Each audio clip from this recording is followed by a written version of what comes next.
Assalamualaikum Pak Sobat. Waalaikumsalam Pak Rahmat. Apa kabarnya hari ini Pak Sobat? Alhamdulillah baik, puasa perdana Pak Rahmat. Pak Rahmat sendiri bagaimana? Alhamdulillah baik juga seperti yang Pak Sobat lihat. Alhamdulillah segar bugar.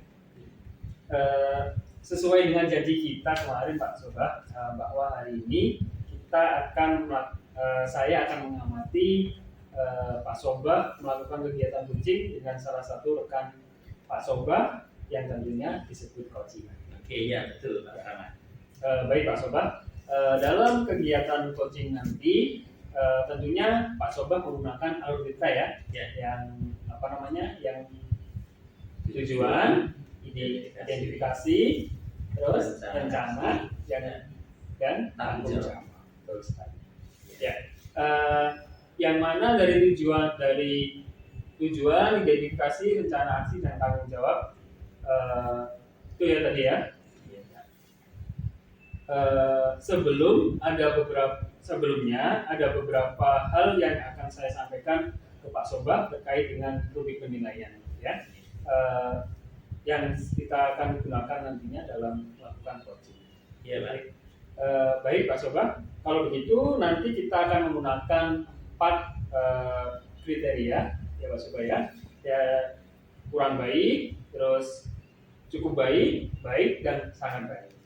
Jika dalam proses coaching nantinya Pak Sobat menggunakan alur kita secara runtut, tujuan, identifikasi, rencana, setelah itu tanggung jawab. Iya Pak. Ya. Sebelum saya bertanya ke Pak Sobat, kira-kira kompetensi coaching apa yang ingin Pak Sobat kembangkan nantinya dalam keterampilan coaching ini? Kompetensi coaching yang ingin saya kembangkan adalah kehadiran penuh. Kehadiran penuh. Ya, mendengarkan secara aktif, dan memberikan pertanyaan berbobot pada coach, agar coach tersebut nantinya bisa menemukan solusi atas permasalahan yang dihadapi. Jadi yang bukan sendiri. Ya. Nah, dari ketiga tadi ya, 3 kompetensi ya. Nah, dari ketiga kompetensi yang Pak Sobat sebutkan tadi, kompetensi mana yang lebih spesifik Pak Sobat tekankan untuk diobservasi pada kegiatan coaching kali ini? Dari ketiga kompetensi tersebut yang ingin saya bantuan Pak Rama untuk amati, yaitu kehadiran penuh. Kehadiran penuh ya. Baik Pak Sobat, dari kompetensi kehadiran penuh ini kira-kira apakah ada indikatornya untuk kehadiran penuh ini dalam penerapan coaching nanti? Ada Pak. Indikatornya dari kehadiran penuh itu yang saya kembangkan, pertama fokus untuk memecahkan masalah yang dihadapi coach saya. Yang kedua menatap lawan bicara saya. Terus yang ketiga, saya tidak akan melakukan hal apapun ketika coach mengungkapkan permasalahannya pada saya. Dan yang terakhir keempat, saya akan menyimak dan memperhatikan apa yang disampaikan oleh coach saya. Baik Pak Sobat, semua sudah saya catat. Berarti untuk mengetahuinya bagaimana ketercapaian kompetensi dari coaching nantinya, kapan Pak Sobat akan memulai? Hari ini Pak. Hari ini ya? Ya, kebetulan tadi Pak Haris selaku coach saya itu sudah membuat kesepakatan dengan saya. Jadi bentar lagi ini Pak Haris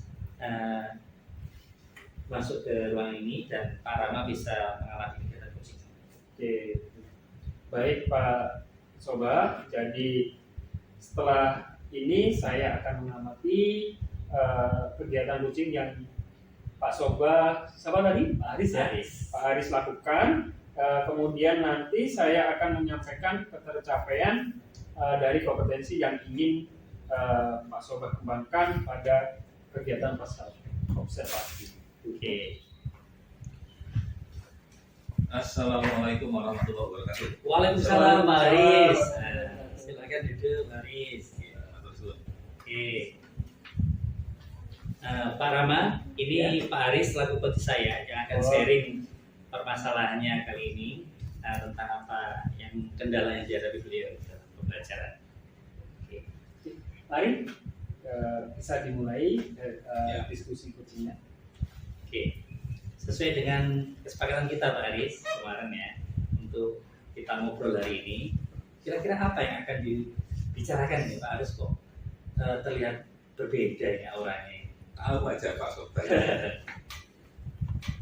Memang benar Pak Soba. Jadi saya punya sedikit permasalahan dengan murid saya. Jadi ada beberapa murid saya yang kurang fokus dalam pembelajaran beberapa hari terakhir ini.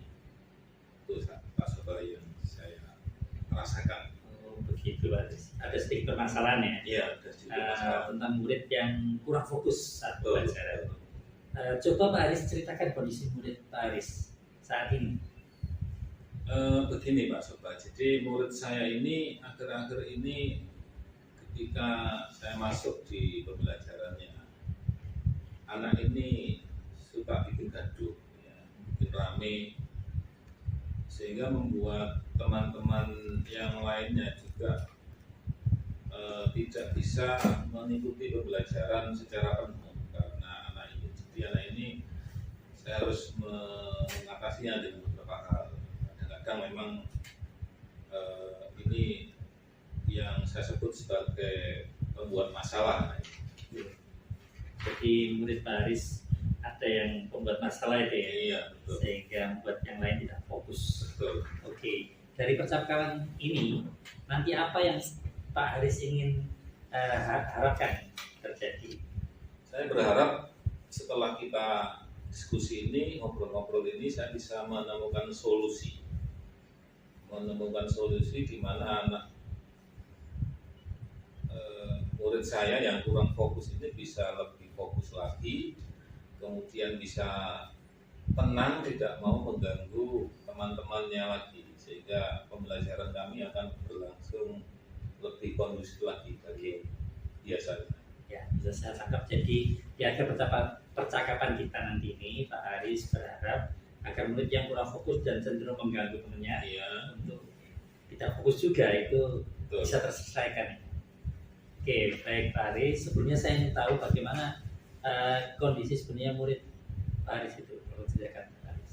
Begini Pak ya, jadi pada saat saya awal melakukan pembelajaran di kelas tersebut, sebenarnya anak-anak ini semangat dalam dalam belajar, semangat, antusias. Tetapi di tengah pembelajaran ada beberapa murid yang tidak fokus. Mungkin banyak hal ya, salah satunya adalah ngomong sendiri, mungkin ada yang ngantuk, ada yang meletakkan kepalanya di atas meja. Nah, ini yang membuat saya harus mencari solusi. Dan ini diskusi dengan Pak Soba. Ya, terima kasih sudah dipercaya. Jadi di tengah pembelajaran ada beberapa murid yang fokus tadi ya, ngomong sendiri, ngantuk, terutama murid yang di belakang ya. Untuk selama ini apakah Pak Aris sudah pernah melakukan tindakan? Belum pernah Pak. Saya belum pernah melakukan tindakan, namun saya sebenarnya sudah curhat sama teman-teman guru mata lain, dan ternyata sama hasilnya. Murid-murid yang ada di belakang, kemudian murid-murid yang mengganggu itu tetap sama, dan itulah yang membuat tidak fokus semua. Murid tidak fokus, mengganggu temannya jadi tidak fokus, dan termasuk gurunya juga akhirnya jadi tidak fokus. Oke. Berarti Pak Aris belum mengambil tindakan terhadap murid tersebut yang mengganggu fokus yang lain itu. Tetapi Pak Aris sudah koordinasi dengan guru mata lain. Betul. Ya, ternyata merasakan hal yang sama. Nah, kira-kira apa yang akan Pak Aris lakukan terhadap murid tersebut? Rencana saya akan melakukan restitusi. Jadi saya akan merestitusi pada beberapa anak yang saya anggap bermasalah. Ya. Setelah itu kemungkinan setelah restitusi ini itu anak tersebut semoga bisa kembali ke normal. Oke. Selain restitusi, Apa ada rencana lain? Kalau selain restitusi, saya akan melakukan pembelajaran berdiferensiasi di kelas tersebut. Ya.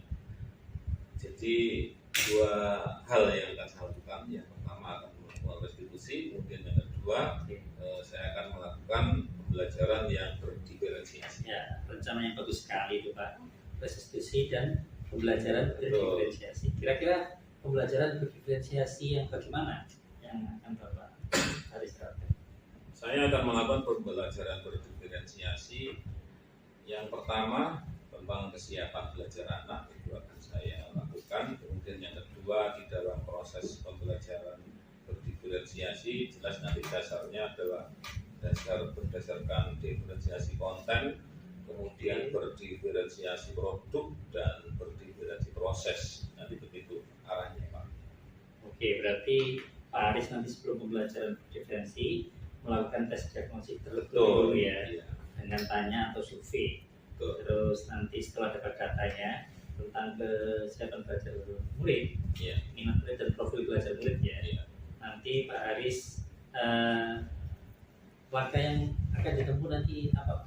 Jadi begini Pak Soba, betul apa yang dikatakan Pak Soba tadi. Yang akan saya lakukan adalah sebelum melakukan pembelajaran berdiferensiasi, maka saya akan melakukan tes diagnostik terlebih dahulu, sehingga saya akan tahu kemampuan anak tersebut sampai di mana. Setelah itu saya akan melakukan survei pada murid tersebut, di mana saya akan mendapatkan minat dan bakatnya. Setelah itu saya juga akan melakukan survei juga, entah itu lewat Google Form. Saya akan mendapatkan profil belajar siswa. Nah, dari ketiga tes awal ini, kami akan mendapatkan kesiapan belajar peserta didik, sehingga saya akan bisa membuat perangkat pembelajaran untuk berdiferensiasi tersebut dari data yang ada. Ya, bagaimana cara menyusun rencana pembelajaran berdiferensiasi? Saya akan menyusun rencana pembelajaran berdiferensiasi itu dengan cara berdiferensiasi konten. Jadi saya akan menyediakan berbagai macam materi, ada yang berupa materi bacaan, ada yang berupa komik, ada yang berupa video, dan lain-lain, sehingga berdiferensi proses ini akan kelihatan dari minat anak-anak terhadap konten yang seperti video atau hanya cerita atau cerita bergambar. Nanti mereka akan memilih pembelajarannya masing-masing, sehingga saya harus menyiapkan berbagai macam konten yang diinginkan atau yang dibutuhkan anak tersebut. Bagus sekali Pak. Jadi rencananya Pak Haris mengajarkan materi pembelajaran dengan menyusun kebutuhan murid, bisa membuat komik, video, poster, dan lain-lain. Iya. Jadi bisa saya simpulkan ya Pak, untuk mengatasi murid yang tidak fokus, ngantuk, dan juga membuat kerusuhan di kelas itu ya, saat pelajaran, Pak Haris berencana melakukan restitusi. Betul. Kemudian menerapkan pembelajaran berdiferensiasi yang diawali dengan tes diagnostik tadi ya. Pembelajaran berdiferensiasi nantinya bisa menggunakan salah satu strategi berdiferensiasi, baik konten, proses, maupun produk ataupun gabungan ketiganya. Iya. Nah, sesuai materi yang dilakukan. Betul begitu. Betul. Oke. Dari dua rencana tersebut, kira-kira mana yang akan Pak Haris laksanakan lebih dulu? Rencana yang akan saya lakukan yang pertama itu adalah untuk merestitusi anak-anak terlebih dahulu. Itu sesuai dengan tahapannya. Tahapannya bagaimana Pak? Tahapannya yang pertama saya harus menstabilkan identitas terlebih dahulu. Kemudian yang kedua validasi tindakan, dan yang ketiga adalah menanyakan keyakinan pada siswa. Itu tiga hal yang harus saya lakukan. Bagus sekali Pak. Nah, dalam melakukan kegiatan perbaikan ini, apakah Pak Haris ada yang membantu? Ya pasti ada Pak, ya, pasti ada. Saya akan minta bantuan pada beberapa teman guru yang masih muda di sini, sehingga setiap kali kebutuhan saya, teman-teman guru muda ini pasti membantu saya. Oke, jadi yang bisa membantu Pak Aris nantinya itu guru-guru muda ya? Betul. Ya. Oke, Pak, dari awal kita sudah sering sharing nih tentang permasalahan jenengan. Kira-kira apa yang sudah Pak Aris dapatkan atau rasakan? Saya terus terang sudah merasa tenang, merasa enjoy, saya bisa lebih percaya diri, sehingga saya bisa menemukan solusi dari permasalahan yang saya hadapi setelah berdiskusi dengan Pak Sobat. Sehingga saya dapat banyak dari kegiatan ini. Terima kasih Pak Sobat. Sama-sama Pak Aris, alhamdulillah kalau Pak Aris sudah bisa tenang dan lega dan merasa bertemu solusinya sendiri. Kira-kira Pak Aris kapan akan melakukan kegiatan restitusi? Ya insya Allah dari Senin Pak, karena besok libur ya, jadi hari Senin saya akan melakukan restitusi pada anak-anak. Walaupun puasa, tapi yang namanya restitusi itu kan menstabilkan ya, tidak menghukum. Jadi hari Senin nanti saya akan melakukan restitusi pada anak-anak. Saya kira itu Pak. Ya, terus untuk kegiatan belajar berdiferensiasinya? Insya Allah seminggu lagi Pak. Jadi seminggu lagi saya akan melakukan kegiatan berdiferensiasi setelah saya melakukan kegiatan restitusi pada beberapa anak. Saya penasaran untuk menunggu sharing nantinya ya. Saya doakan kegiatan restitusi juga pembelajaran diferensiasi itu dengan melaksanakan itu Pak Aris bisa benar-benar keluar dari masalah yang Pak Aris hadapi ya. Amin. Oke, mudah-mudahan lancar ya Pak. Amin. Terima kasih Pak Aris. Sama-sama. Sudah mau berbagi permasalahan. Sama. Oke. Terima kasih juga Pak Sobat ya yang telah meluangkan waktu untuk mendengarkan cerita permasalahan saya yang saya hadapi. Saya permisi dulu Pak Sobat, saya mau lanjut mengajar karena ada kegiatan mengajar. Assalamualaikum warahmatullahi wabarakatuh. Waalaikumsalam warahmatullahi wabarakatuh. Selamat dulu. Alhamdulillah Pak Sobat sudah melaksanakan kegiatan coaching sampai selesai. Bagaimana hasilnya? Ya alhamdulillah selesai dan Pak Aris tadi selaku coach sudah berhasil menemukan solusinya Pak. Oke. Alhamdulillah ya. Kalau begitu langsung saja kita analisis kegiatan coaching yang telah Pak Sobat lakukan tadi. Sepertinya pada rubrik penilaian tadi yang pada proses coaching yang Pak Sobat sama Pak Aris lakukan itu telah sudah sangat baik, alur ceritanya sudah sangat terlihat semua, mulai dari tujuan, identifikasi, rencana aksi dan tanggung jawab itu sudah ada, sudah terlampaui. Oke, terima kasih atas ujiannya. Ya, sangat baik Pak Sobat. Terus saya mau bertanya Pak Sobat untuk terkait dengan indikator ketercapaian yang sudah Pak Sobat buat pada sebelum kegiatan coaching ini, kira-kira apakah indikator yang sudah tercapai?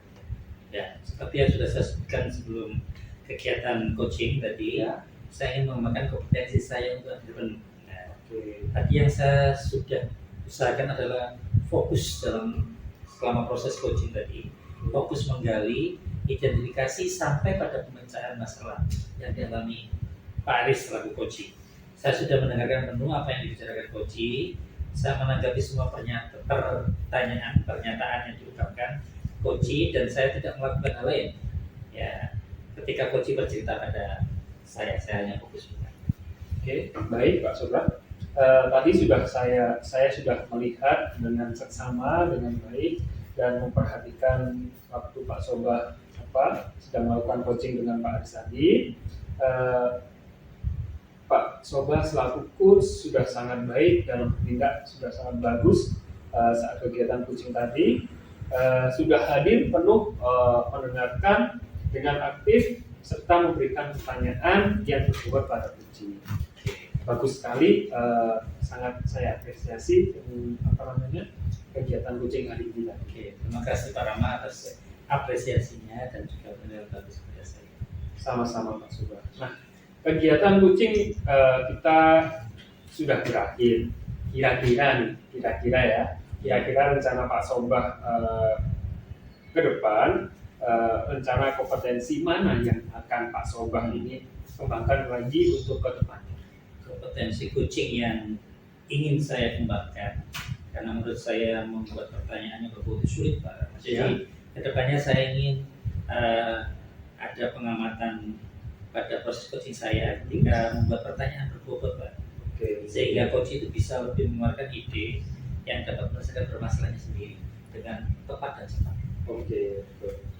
Selanjutnya, apa rencana Pak Sobah ke depannya untuk mengembangkan kompetensi coaching pada kompetensi memberikan pertanyaan berbobot itu? Saya akan merefleksikan diri saya sendiri lebih dulu, karena saya yakin banyak masih kekurangan yang ada pada diri saya. Saya akan mencari sebanyak-banyaknya referensi Pak, untuk bagaimana membuat pertanyaan yang berbobot pada kegiatan coaching. Ya, bisa sharing dengan teman-teman yang CGP juga ya, dan juga untuk yang lebih profesional. Betul. Rencana Pak Sobah sangat bagus.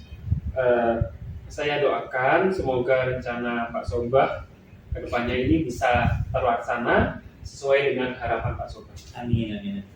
Ya. Pak Sobah, kegiatan coaching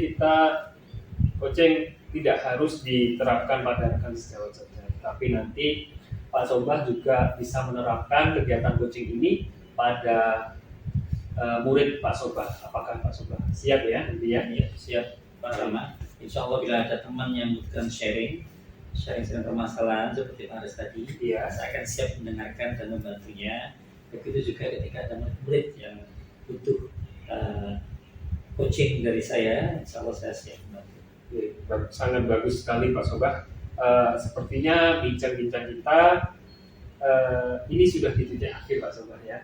Tidak terasa kita sudah berbincang-bincang lama. Nah, sebelum saya akhiri, saya ucapkan banyak terima kasih kepada Pak Sobah yang sudah meluangkan waktunya, dan semoga kegiatan kita hari ini bisa bermanfaat untuk kita semua. Amin. Saya juga berterima kasih atas peluang waktu Pak Rama untuk menjadi pengamat saya. Sama-sama. Kalau gitu, saya pamit undur diri Pak Sobah. Semoga kedepannya kita bisa bertemu lagi, kita bisa sharing lagi dengan permasalahan-permasalahan yang kita. Terima kasih Pak Sobah atas waktunya. Assalamualaikum. Waalaikumsalam warahmatullahi wabarakatuh.